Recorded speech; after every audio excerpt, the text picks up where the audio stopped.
Hello everyone, this is John Kohler with growingyourgreens.com, and I got another exciting episode for you. Just kidding, this is Ross. But basically, it's super warm out today. In fact, it's been super warm out here in Pennsylvania for really most of the winter. We had a very mild winter. We're having a very mild spring so far. And it's been pretty incredible, actually. And I don't know if I should be worried, or if or if this is just like a really great year, because the weather's been so nice, but it's so early that it just knowing the weather around here, I feel like it's going to turn around at any moment, and it usually does. But not only that, but there's global warming and that whole thing, so. I don't know if I should be worried or not, but I'm just trying to enjoy what I've been given so far, and it's great because the weather has allowed me to bring out a lot of my trees, my subtropical trees, outside, and you can see them behind me here. Let me show you. Here's some of my pomegranate trees, fully leafed out, and what I did was. They're actually kind of burnt by the sun, so they're not looking too great, and the wind was crazy the past couple of days, so they're kind of beat up right now, but they'll recover. What I did was I woke up all of my subtropical trees. If you guys saw my previous video, I woke them up March 1st, and I turned on the heater in the greenhouse. The greenhouse is over there, and yeah, they got a really nice early start. A lot of these have quite a lot of growth. If I had the room to keep them all in the greenhouse, they would be even further along. I mean, this tree's doing really well. What tree is this? This is my Italian black tree. And, yeah, I think I had this one a little bit longer in the greenhouse than the others, and you can see the growth. The heat really makes these things grow quickly. Especially early in the season, and there's just a ton of these trees. And what I've been doing recently is I've been getting some trees from people, because it's been warm enough to ship subtropical trees, and I've just been uppotting them and fertilizing my trees. You can see here. I would love to go completely organic with my container culture. I would absolutely love it. I think organic gardening is and fruit tree growing is a much better approach. Just not in the sense of health benefits. I don't think that synthetic stuff really harms your health. There's, as far as I know, no proof of it. But the organic gardening and fruit tree growing really increases the soil life, rather than the synthetic gardening actually kills it. And all of my in-ground trees, that will be done organic. But I just have so many containers, as you just saw, that if I were to get fertilizer for every single container, I'm looking at probably 200 container plants at least. Maybe 300 by the end of the season, and then I'm gonna have to get rid of some. But if I'm gonna go organic, it's going to cost me a ton of money on fertilizer. So I had to get something. I got like a similar to an Osmocote with micronutrients in it. It's called Florican. You can get it at like a greenhouse supply place, and it lasts like 5 to 7 months, which is perfect. And then I fertilized all of my trees, as you can see, and then I mulched them all. And I added some of them. I had to add some soil to them because the containers, like this one right here, this guy down here, has some room. There's some growing medium that I could put in here, So I tried to get the mulch at least, or added some soil and then mulch on top of that to make use of the entire growing space that this 5-gallon container can hold. Of course, there's going to be some that probably settled after I did all that, but I did my best. And some of these varieties already have some brevas on them, as you can see. This is my Vern's Brown Turkey. It's got a really strange looking breva. Let me get on the other side here. It's got a really strange looking breva. You can see the eye. Look at that. The flowers are like coming out of the fig. Feels kind of fuzzy too. I don't know. Pretty weird. Some of my trees got a little burnt. This is a Latarula from Edible Landscaping, and it got burnt. Not a huge deal. Last year my trees got burnt real bad because I had them in the sunroom for quite a long time, and I couldn't bring them out of the sunroom. This year I had them in the greenhouse. I think they were getting more light than they were in the sunroom for sure. So when I put them in full sun like they are right now, they're more adjusted to the sun. But some of them, you know how I had them stacked up on top of each other, you know, they just weren't getting the light that they would have in the greenhouse because they were blocking each other. So it's nice to get them out of here. You know, the one benefit I would say to bringing them outside so early is if you look up, there's all the shade trees that normally would be blocking the sun right now. The sun's high enough to where it's not going to block, the trees wouldn't block them. But at certain times of the year, you know, the sun goes from over here up over this way and then goes down towards behind the sunroom here. So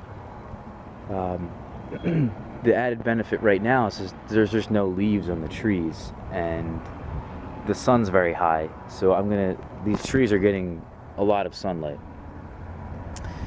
They're not getting the heat that they would in the greenhouse, which I have some varieties in the greenhouse, some of them that I just really want to grow quickly. Others I am grafting, and I think the added benefit of the heat in there is going to just be a benefit. So these are all the trees that I just took out, and so that's kind of what I wanted to show you a little bit. Really get you guys excited about my growing season. I know I'm excited. Here is my goji berry plant. By the way, I made a video on my goji berries. This is Crimson Star, and I put it up in a 10-gallon because I like it so much now. I know there was a comparison made between Crimson Star and Sweet Life Berry. Sweet Life Berry is horrible, while Crimson Star, I like it. So I actually, not only did I put one of these in a 10-gallon, I'm trying another variety this year that I purchased online. It hasn't arrived yet. I kind of am waiting to get all of my trees, even though I could get them all now.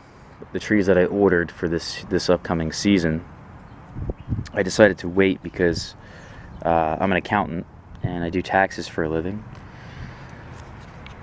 And tax day is coming up. Today is April 13th, 14th, something like that. So we're almost done. At least for a little bit. We're not done. We're not done completely, but you know, we'll at least be done for a good amount of time that I can get everything going in the garden, the orchard. This down here is an interesting little grapevine. This is called Razzmatazz. And I got this from Gurney's. That whole company is really promoting this grapevine. And the whole thing about this grapevine is that, you know, there's not much to look at, so you guys can look at me. But the whole thing about this grapevine is that it's supposed to be continuously bearing throughout the year. So by it being continuously bearing, it's pretty nice because you'll get grapes throughout the whole year rather than just at one section of the season. And it's like a nice snack, you know, if you ever want some grapes they'll probably be on this vine, I'm hoping. And I put it in a 10-gallon, and it's not very hardy here. It's probably it's hardy to zone 7, I believe, similar to like a muscadine grape. So I'm gonna have to overwinter this guy in the greenhouse with my figs. But if it does well and I like it, it's gonna earn a spot. So we'll see what happens this season. I'm hoping it's gonna produce some fruit. It's got pretty decent branching on it. As you can see, it's quite small, but there is some branching that, you know, the buds are coming out. So I don't know, we'll see what happens. I'll probably get a couple grapes off that thing regardless. I would say at least by the end of the season it should produce some grapes. What we got here is a Jujube. There was some big craze on growingfruit.org, I believe it is. I'm not sure if it's org or .com, whatever. But this is a honey jar Jujube, and honey jar is said to be one of the tastiest fresh eating Jujubes.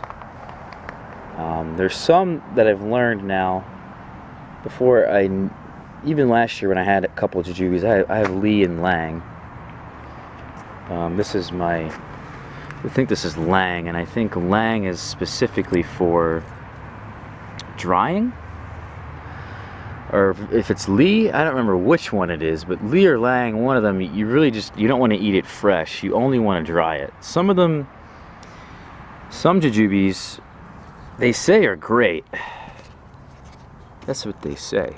But I haven't really had a Jujube yet that I really liked fresh.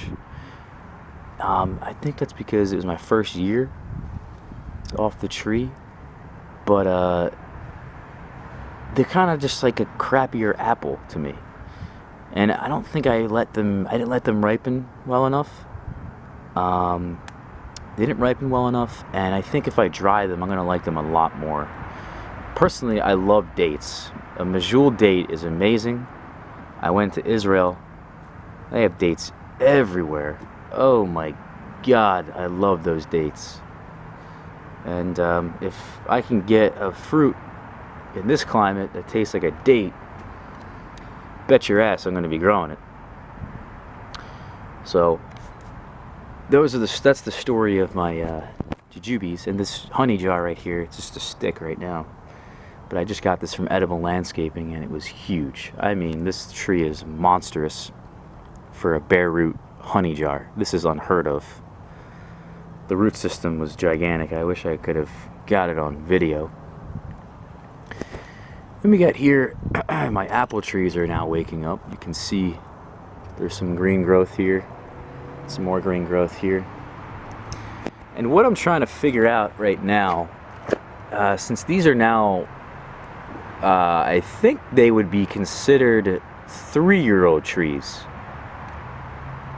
because the rootstock was grown and then they grafted it and then they grew it for a year.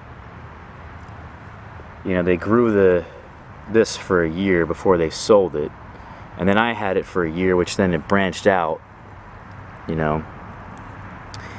So I'm thinking this is my 3rd year with the apples, and by year 3 I'm expecting some flowers, you know. I'm hoping. I'm not expecting. I'm hoping for some flowers.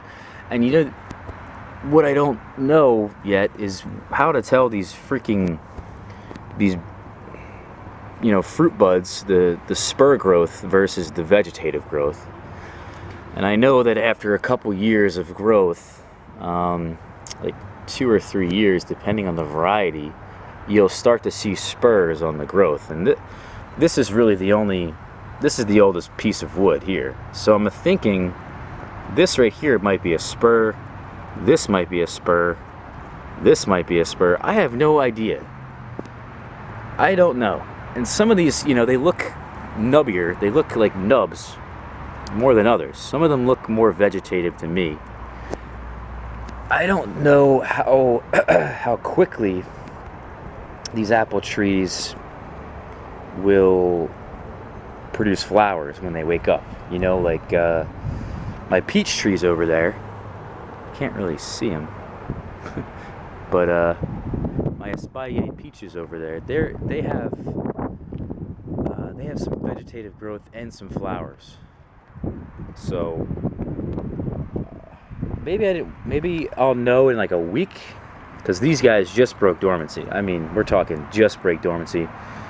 Some of the stone fruit, like I was trying to say with the peach, is that the peach didn't do this, I don't think, but some like apricots, I believe, and maybe plums, I believe they flower before they send out vegetative growth. So I don't know what the deal is with the apples, but if anyone knows, if I have some flowers coming my way, let me know. Try to get you guys a close-up of some of the fruit spurs of what I think is a fruit spur. Some of these are more advanced than others. You know, like here to me looks like a fruit spur. It's a pretty weird looking branch. It's, you know, this to me is screaming fruit spur. It looks like one for sure. Then again, I don't know. This one's kind of branched weird too. Fruit spur, I would think. Fruit spur, I would think. This guy looks like it's gonna form flowers right now. So I think I might be looking at some apples, which would be pretty nice. I have to say, these are pretty young trees. They're dwarves. Okay, this is a semi-dwarf. But most of these are dwarves, and I believe dwarf trees just... Okay, these are semis. I'm lying, apparently. But apparently dwarf apple trees produce flowers sooner than a standard variety. A standard rootstock, I should say. Who knows? What else is going on?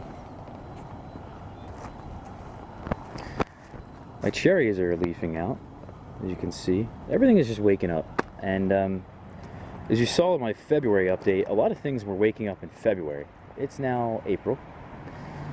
So, you know, I'm not too worried right now that this stuff's waking up. It's not, you know, we're not out of the woods yet here. There could still be a frost.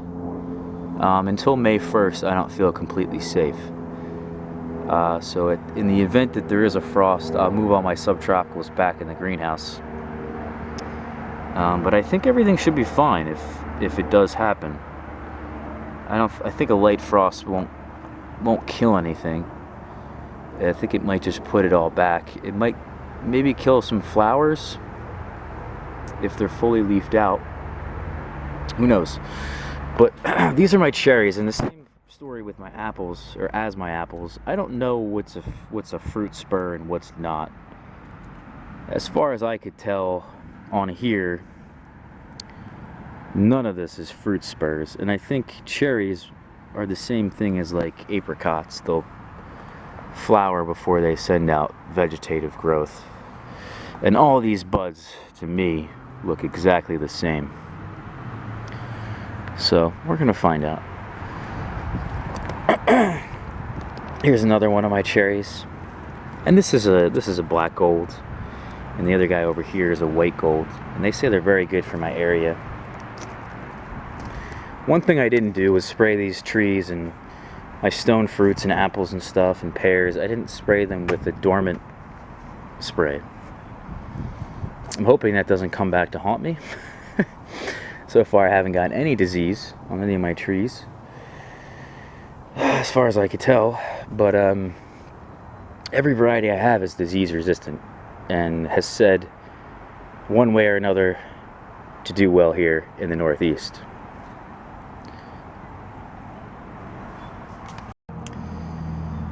So we're out in front of the greenhouse now, and I wanted to show you guys what was in here, and I just did this. Yeah, I just put some stone down because we had a lot of rain.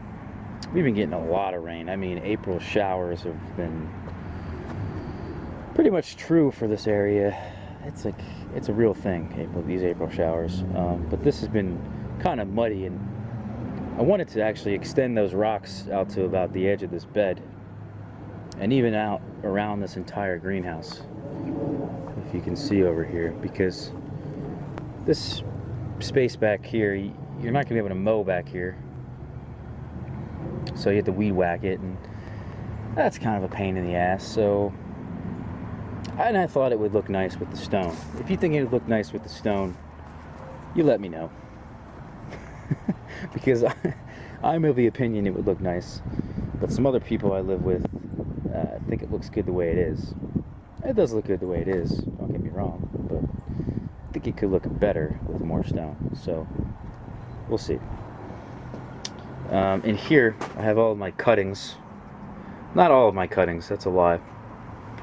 I have some inside, but in here I have 48 times 2. I got 96 cuttings in here. I also have some seeds. This has been my absolute failure of the year right here. You're looking at it, my seeds. And I struggled pretty hard with these seeds. Not all of my seeds are doing terrible. I have, well, all of my cold weather crops. So lettuces, broccoli, Brussels sprouts, flower sprouts, snap peas, they all germinated and they're growing. And I actually have all the lettuce planted out. I'll show you guys in a little bit here. But all of the warm-loving crops, the heat-loving crops, didn't germinate. And I had a bad germination rate. I didn't really take care of my seedlings too well because I didn't think they would dry out. And they ended up, the media ended up drying out, and I couldn't re-wet the media because I was using peat moss and perlite. And that's bullshit. I'm done with peat moss. I hate peat moss because if you don't keep that stuff wet, it's so hard to get it wet again. And if I was outside, I think it would be easier because I really can just water the hell out of this with whatever. You know, this is a spray bottle here, but if I take the hose and water the hell out of this, it's not going to be a big deal because I'm outside. You know, I originally did this inside, and I don't want to get water everywhere. So, the seedling thing this is my first year really dealing with seedlings. I don't deal with seeds. I kind of hate the idea of seeds. I'm not as a patient gardener when it comes to seeds. When it comes to fruit trees, fuck, you know, I'll wait as long as it takes. I don't care.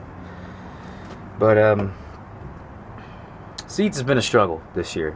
So all of my warm loving crops is going to be a little bit late, and I'm tempted around May 1st is just plant all my seeds in the ground, directly into the ground. Stop worrying about these containers. And what I did was, since I hated the peat moss, I changed everything over to compost. So this is like a well-draining compost here. And the problem is I water this pretty much every day now. And not too bad having to water this every day now that it's kind of warm out. You know, I don't mind. But yeah, the early start I wanted, you know, last year I didn't get many peppers. I had some bell pepper plants, and I barely got any bell peppers, and I bought them as a plant. And I bought them as a plant, and I put them outside, only in 3-gallon containers, to be fair. But it just wasn't enough. And I did some research. I heard you can overwinter peppers, and you can put them outside, and that would give them a huge early start. And I decided to do like a little happy medium and start my pepper seeds March 1st. And of course, I don't have any peppers. So, what else is going on in here? I got some shelves in here, pretty cheap. More shelves. I had these shelves filled with plants and whatnot. I moved out, or I potted them. The heater I've been running at night, and I think I'm only going to kick this heater on about halfway, because I'm waking up pretty early in the morning and it's really freaking hot in here. So I came out here this morning it was 110 degrees in here. Then again, the heater was on full blast. So, yeah, I'm probably not going to run the heater as hot. But the cuttings are doing really well. Some of these I've started recently. Some of these are probably 2 months old. There's some more on the ground over here. Here's the other 48 cuttings. And they're just taking really well to the heat, I find. And they're taking really well to the sunlight. And, you know, I had them indoors. If any of you guys saw my, well, I don't know if I showed you guys. Well, yeah, I did. I showed you guys my citrus environment, not rooting, but growing citrus indoors. This is where I had the cuttings, and it's a great place to get the cuttings started, I find. And then once they're started, they have some roots, they have some leaves, then I think it's a good idea to put them out here where it's warmer and there's more sun, and they can really thrive. And it doesn't take a whole 6 months to really get a cutting started into like a decent sized plant that's not going to die on me. This guy I just got, this is a fiddle leaf fig. It's going to be a house plant for me. It's not doing well. I think it's the humidity. It's not really well adjusted to the humidity, and I did some surgery on this guy. When I got him off Home Depot. There was actually 2 trunks. This is one trunk, and I separated the 2 trunks at the root zone and created 2 different plants. So I got 2 fiddle leaf figs for 30 bucks. Not bad, right? It's pretty cheap. This is the other plant. I just bought this. It's called Raven decalci. Totally butchered that name. I'm sure there's some kind of accent involved. And this is a fig tree that was really well rooted. I was very impressed by the growth, but I haven't exactly gotten this guy in the best environment, you could say. So he's not doing well. But this is a collector I know of who says it's her best fig. So looking forward to that one. I put it in a 10-gallon. Hopefully it does well for me. Some of my grafts down here are doing well. Some of them aren't doing well at all, and I think I've learned something from my grafting. As you can see, this guy is taken. If I get a close up here, there's some green growth there, and there's some green growth on the back. So this is a Suwadi cutting. This is a Trees of Joy variety found by Bass. I hope it's good. It's a pretty fig, but I have a feeling that's all it is. It's just a pretty fig. Over here, recent graft. My graft didn't take on this particular tree, and what had happened was the rootstock had died, and I essentially grafted something onto a dying tree, which is never good, because the way fig trees work is that this branch coming up here is actually connected to this trunk.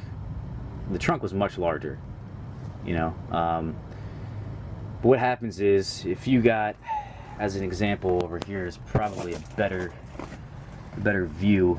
So anything above this branch here is prone to dry out and die.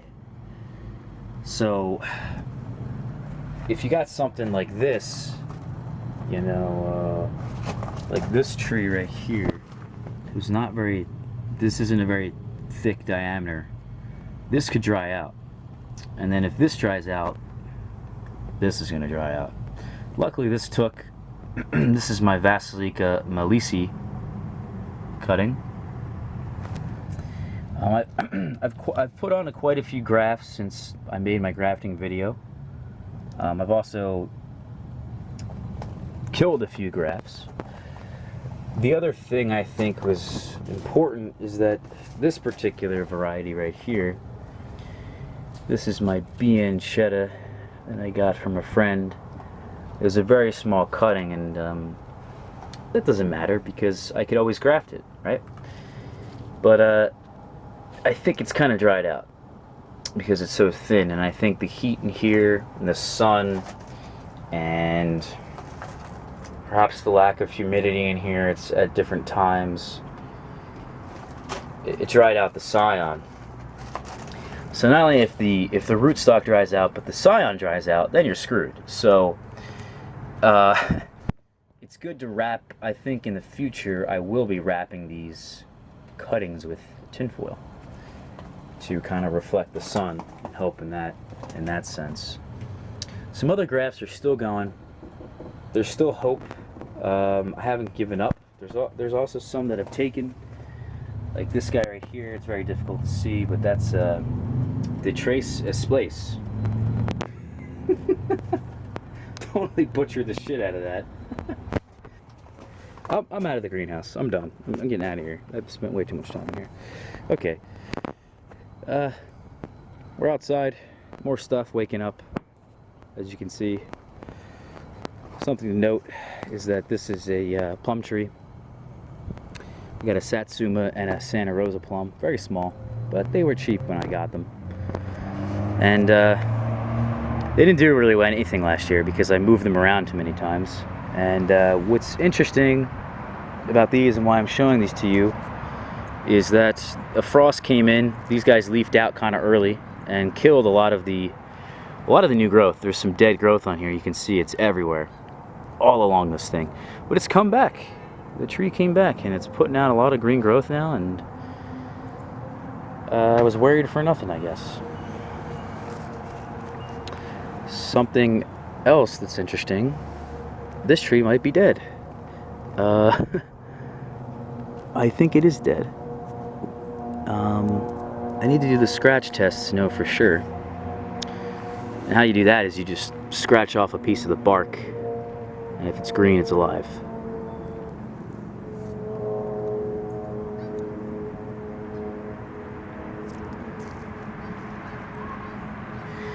But yeah, these buds, what happened was these buds leafed out pretty early, around the same time as my plum trees.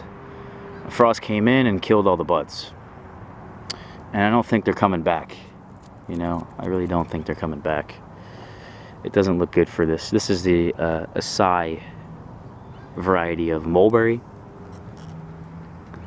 So these buds down here look like they might make it. So I might just lose a bunch of growth. I'll lose a lot of fruit.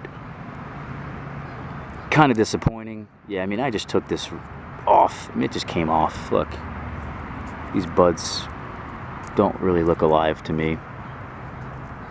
I don't know. I'm not gonna mess with it. We're gonna see what happens, and if this tree doesn't really do well this year, I might just put something else here.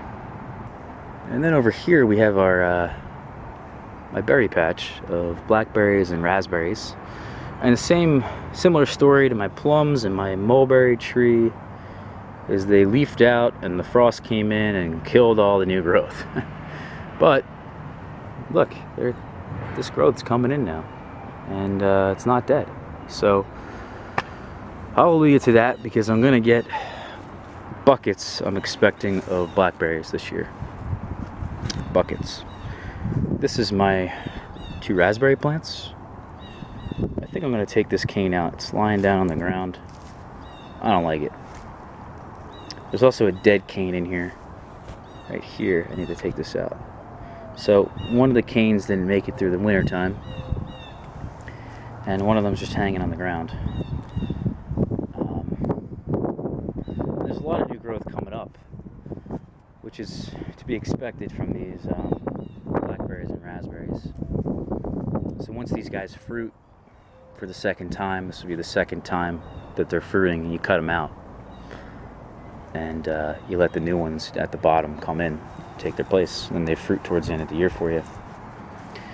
Over here we got our blueberries, and they're starting to leaf out quite well. Got some flower buds. I should definitely get some blueberries this year. I'm not sure how many,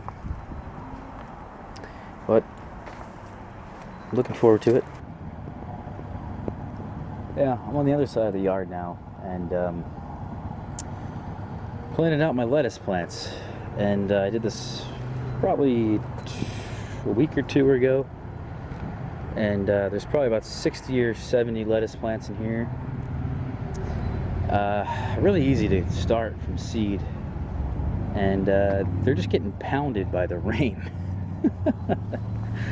They just got murdered by the rain. We had a lot of rain recently, and but you know what, they're coming back. Some of them are doing pretty well, others are, I think the large majority of these are doing pretty well, and I would expect probably somewhere a month and a half from now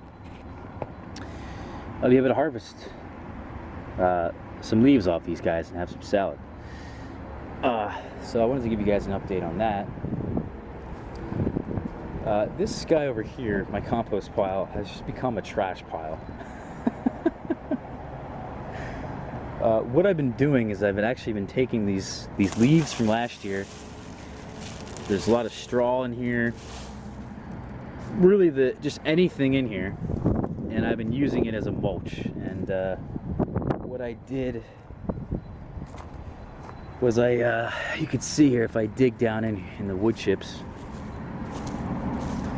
there's leaves and straw down there. So what I did was I put some straw and leaves down, covered it with wood chips, and I have a much deeper layer of mulch, and it's diverse, and I think this is like so much better. There's a lot more life in here.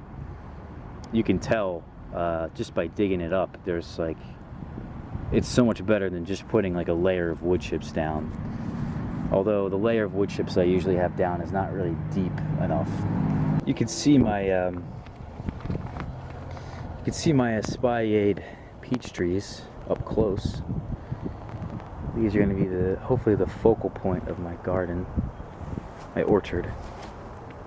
What's nice is that they leafed out really well. They came back from a frost. There are some blooms on here that are still on here, and I think you guys can see that, but there's some blooms that really I wasn't sure they were gonna make it, because we had a couple days where it was like the low teens, and I just wasn't sure if the flowers would make it.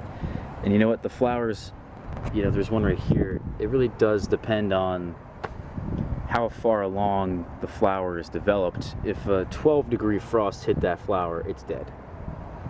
You know, if a flower, I believe this is a flower. No, that's dead. I'm trying to find you guys a flower that isn't completely budded out, but I'm not sure. I think we're past that point. But essentially, if the flower hasn't budded out, I want to say, there's a chart you can go on the internet and look at, but basically, depending on how far along the flower is, you know, here's another guy up here that looks pretty cool. But depending on how far along it is, you know, that's going to determine how hardy the flower is and whether or not it's going to die. And the other thing I did, I went ahead yesterday and I took off a lot of the growth. You can see here, just look at this branch alone, every single node has growth coming out, every single node. And along the structure of the tree, any growth that was growing towards the bottom, I took it off. And you can it's real easy. I'll show you guys right now. It's real easy just to take this growth off. This is really important now, if you do this now, because your tree is only going to grow so much in 1 year, and if you want a bigger tree quicker, you know, having growth that you're eventually going to prune off is wasted growth, wasted energy. Not only that, but you know, this is just setting the tree up for more success, I find. So pruning this off, whatever growth you want off, like me, I took off every piece of growth that came up here in this main central leader trunk, because I really don't want any growth there. You know, that growth is going to go away, because that's just the structure of the tree. You know, we always come back to, you know, this, you know, here and here. So anything that's growing along this middle thing is just going to be in the way of any growth that's here, that's growing upwards. You know what I mean? So it's important to do that now, rather than later. I think it's just easier. It's so much easier now. This is the perfect time if you live in my area to do this. So, yeah. Take my advice. Okay, here's a flower that's dead. I remember a flower being on here, and it looks like a flower. So this is a dead flower. Some of them didn't survive. And it really, like I said, I was pretty much, I guess I was lucky. Some of them are new flowers I haven't seen before. So I probably would have gotten more fruit if now I know for sure there were some flowers over here. Are they still here? Yeah, this is the flower I showed you guys before. And yeah, so there's not many flowers. This is its 3rd year now, this tree. 2nd year for me having it. So I'm not expecting too much, but a peach or two would be nice, right? And I want to end this video with you guys, because it's been long, with planting out my scarlet runner beans.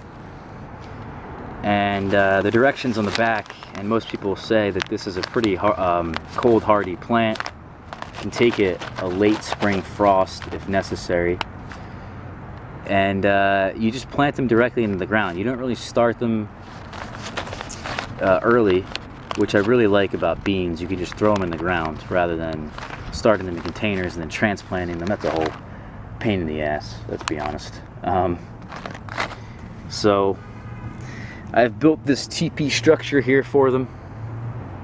You can see if I covered this with a tent, I could live in here. All right, so let's plant these guys. These really are some beautiful beans.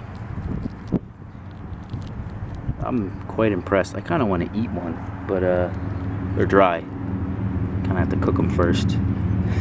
But they're beautiful. The nice thing about scarlet runner beans is that you don't really have to, or they attract hummingbirds, which is nice. The flowers on the scarlet runner beans attract hummingbirds, and that's really nice, because in a garden or an orchard, they eat some pests. They eat particularly spotted-winged Drosophila, which a lot of people have a problem with. So I put them in the ground about 6 inches apart. I think in this space here is 2 feet. So there's a foot here, and there's a foot here, and I put in about 7. No, I put in eight different seeds in different locations, and I think 8's way too much. 6 inches apart, I think 8 is just too much for that. But we're gonna find out what the hell happens. So yeah, this is the end of the tour, the spring update, and it was a long one, so hopefully you got to the end, and I thank you for that. Yeah, have a good season, everyone. This is Ross. Thanks for watching.